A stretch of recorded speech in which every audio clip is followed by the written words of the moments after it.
भगवान ने हंसा अवतार धारण किया था, वो हंस तीर्थ है वहाँ प्रयागराज में। जब प्रयाग जाए तो उस हंस तीर्थ में जरूर जाना चाहिए, वहाँ स्नान करना चाहिए, वहाँ दर्शन करना चाहिए, जहाँ भगवान सदा निवास करते हैं। और उसी प्रयागराज में कुरुक्षेत्र समा गंगा यत् तत्रावगाहिता विशेषो वै कनखले प्रयागम परमं महत्। जो गंगा जी है, उस गंगा जी का जहां जहां आप स्नान करोगे उसमें हजारों हजार अधिक तीर्थों में स्नान करने का फल वहां गंगा जी में प्रयागराज में मिल जाता है। कुरुक्षेत्र समा गंगा यत् तत्रावगाहिता, जैसे सूर्य ग्रहण में कुरुक्षेत्र जाते हैं और कुरुक्षेत्र जाकर के स्नान करने में हजारों हजार अश्वमेध यज्ञ का फल मिलता है उस समय। ऐसे ही स्नान करोगे तो 1 गुना फल, किसी पर्व में स्नान करोगे तो हजारों गुना फल, और संक्रांति के समय उससे ज्यादा फल, और ग्रहण के समय, सूर्य ग्रहण के समय अगर कोई कुरुक्षेत्र जाकर के वहां स्नान करे तो अनंत गुना फल की प्राप्ति होती है। वो कुरुक्षेत्र में कब? ऐसे तो प्राप्त होता ही है, जिस समय ग्रहण लगता है तो ग्रहण के समय अनंत गुना फल वो कुरुक्षेत्र प्रदान करता है। वैसे ही गंगा जी प्रयागराज में कुरुक्षेत्र समा गंगा यत् तत्रावगाहिता, हर समय उतना फल देने वाली गंगा जी महारानी वहां प्रयागराज में रहती है। दूसरी जगह तो 1 ही गुना फल देगा, परंतु प्रयाग का जो उतना जो क्षेत्र है जिसमें गंगा जी बहती हैं, प्रयाग के अंदर आने वाली, उसमें स्नान करोगे तो हर क्षण कुरुक्षेत्र में जैसे ग्रहण के समय फल देने वाला वो क्षेत्र होता है, वैसे हर क्षण गंगा महारानी वहां प्रदान करती हैं फल। ऐसे वो प्रयागराज की महत्ता है कि सर्व तत्रस्या गंगोपहन्त्य अग्निर्विंधनम। जैसे अग्नि ईंधन को जला करके राख कर देती है, वैसे ही गंगा जी का प्रयागराज में आपने स्पर्श किया तो जितने पाप हैं वो सारे पापों को जला करके गंगा महारानी आपका भस्म कर देंगी। सर्व दहन्ति गंगापस्तूलः राशि निवानलः। जैसे अनल जितने ढेर है कचड़े के या लकड़ी के या जो जला दो, उस ढेर को जैसे थोड़ी देर में, या रुई का ढेर को थोड़ी देर में गंगा जैसे अग्नि जला देती है, वैसे ही सारे आपके पापों को स्पर्श कहते ही वहां जला करके राख कर दिया जाता है। सर्वं कृतयुगे पुण्यम त्रेतायाम पुष्करम स्मृतम। और हे युधिष्ठिर जी, मैं आपको क्या बताऊं प्रयागराज की महत्ता। प्रयागराज में जो गंगा जी बहती हैं, इसीलिए तो गंगा जी लोग जाते हैं। कहा महाराज क्या कि सर्वम कृतयुगे पुण्यम त्रेतायाम पुष्करम स्मृतम। जो कृतयुग है, सतयुग है, उसमें जो पुण्य मिलता है, सारे पुण्य, वही पुण्य त्रेतायाम पुष्करम स्मृतम।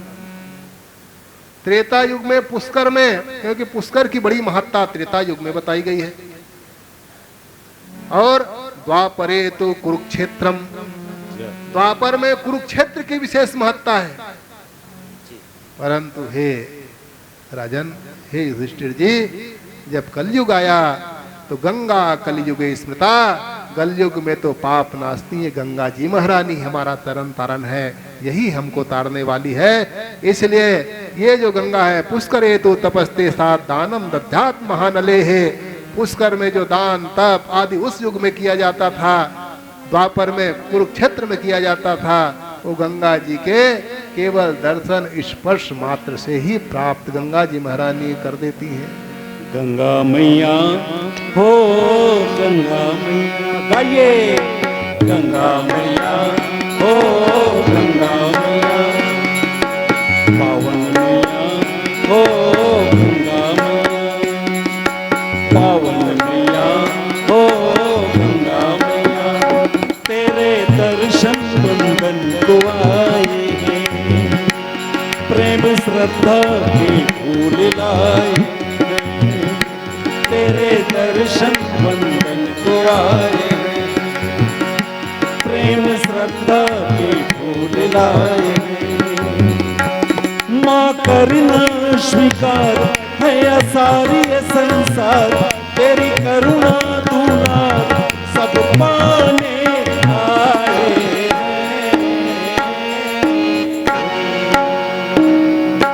गंगा मैया हो गंगा मैया, गंगा मैया हो गंगा मैया।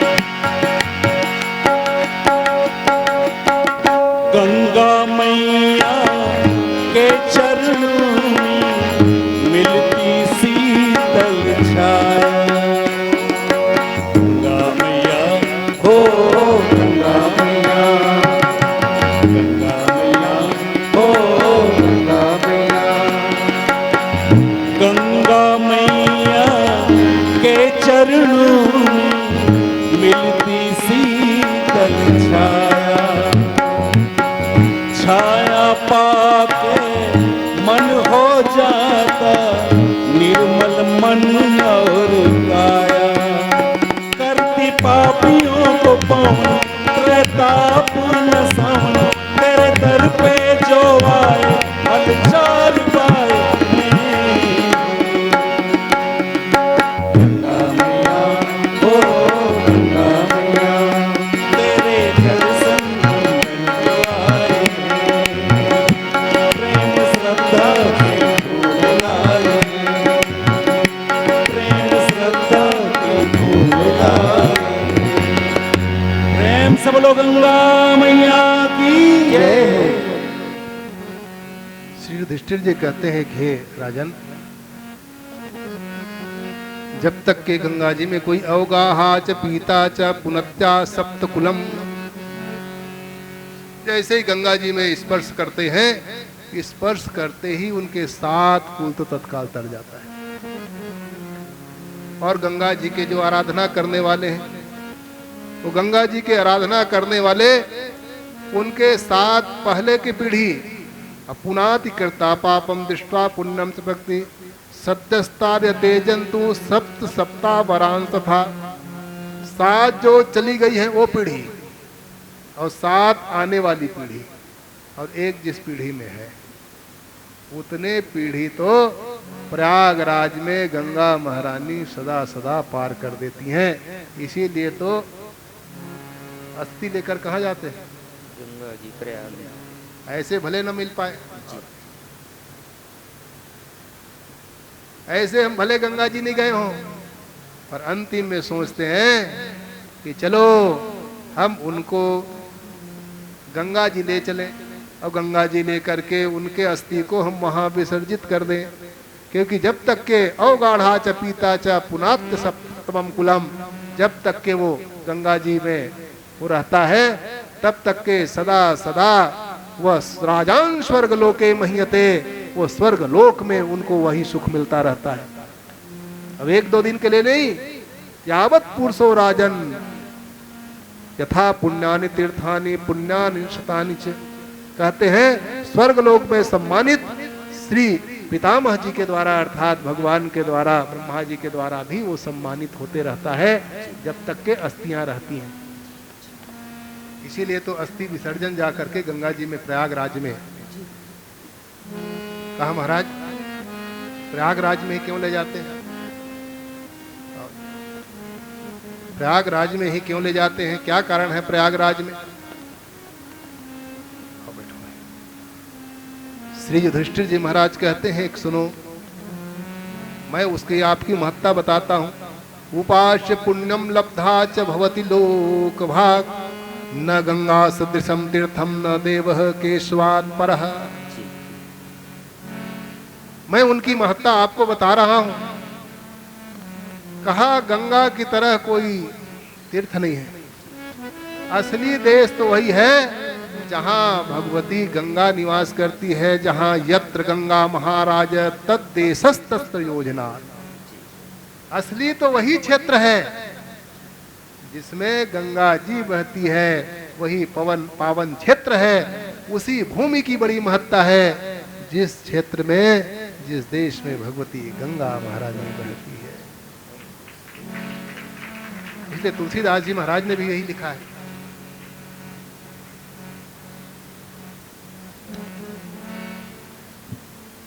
धन्य देश जहाँ सो जहाँ सुरसरी, धन्य नारी पतिव्रत अनुसरी।